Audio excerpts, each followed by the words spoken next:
وما هو الأمر الذي جعلك غير مستطيع للخروج؟ أما المانع يا أخي في الدين إني أريد قضاء هذه العطلة السنوية في مطالعة بعض الكتب الأدبية سواء من حياة الصحابة والتابعين قليلا ودمنا وغيرهما. أما العذر الذي جعلني غير مستطيع فهو قلة المال والنفقة المطلوبة، ولم أخرج إلى الآن مرة فلا أعرف من أصول أعمال هذه الجماعة. لا بأس يا أخي، وصول أعمال هذه الجماعة معروفة وسهلة، يستطيع كل من هب ودب من عامة المسلمين أن يخرج في سبيل الله ويقوم بأعمال هذه الجماعة. أنت ما شاء الله جاهد ومجاهد، وتستطيع أن تخرج في سبيل الله وتقوم بالأعمال الدعوية وتواظب على الأشكال التعليمية ومطالعة الكتب القيمة.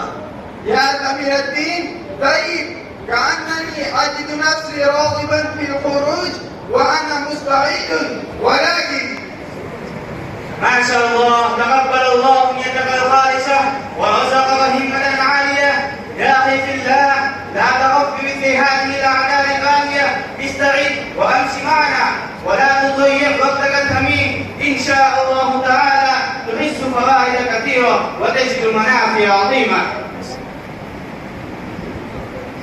السلام عليكم ورحمة الله وبركاته. وعليكم السلام ورحمة الله وبركاته. إخواني الكرام، إلى الآن أنتم هنا، كنت أظن أنكم واصلين إلى المحطة. من عاد الولد واكم؟ يا أميرنا المؤقر، هذا زميلي في سقف أزهر الدين، وقد تهيأ للخروج معنا ل40 يوما بعد تردد، ولكنه يشتكي قلة الزاد والنفقة، وهو يقول لم أستفد من أبي الكبير إلى الآن. تقبل الله ما أردت وأسمت ووفقك لما يحب ويرضى. يا ابن أخي، أنا أهنئك وشعرت بالبهجة والسرور حين سمعت أنك مستعد، فلا تهتم ولا تتأخر، فإن الزاد والمسالب عندنا كثيرة جدا. وأبشر أن التذكرة هي لك، فإن زميلك حسين قد مرض شديدا، فنحن نحمله على مغرب المحجوز. ولكن يا أخي العزيز، الوقت ضيق. ما أردت وأسمت ووفقك لما يحب ويرضى. يا ابن أخي، أنا أهنئك وشعرت بالبهجة والسرور حين سمعت أنك مستعد، فلا تهتم ولا تتأخر، فإن الزاد والمسالب عندنا كثيرة جدا. وأبشر أن التذكرة هي لك، فإن زميلك حسين قد مرض شديدا، فنحن نحمله على مغرب المحجوز. ولكن يا أخي العزيز، الوقت ضيق، فلا يمكن لك الرجوع إلى البيت والوصول إلى المحطة على الميعاد.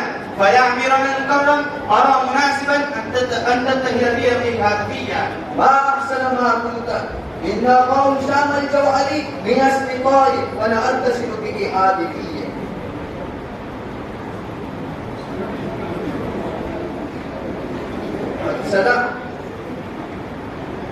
السلام عليكم يا شيخ هشام. وعليكم السلام يا شيخنا بدر، كيف الحال وأين أنت الآن؟ خير بحمد الله. ما شأنك؟ والله قد دمرت علي كيلولتي. يا شيخ هشام، إلى متى تتمتع بالقيلولات والليلولات؟ إلى متى تبقى غافلا عن الدين ومشغولا في الدنيا؟ لماذا لا تخرج في سبيل الله ب40 يوما؟ يا شيخ هشام، تعال معنا، نحن كنا على المحطة في انتظارك.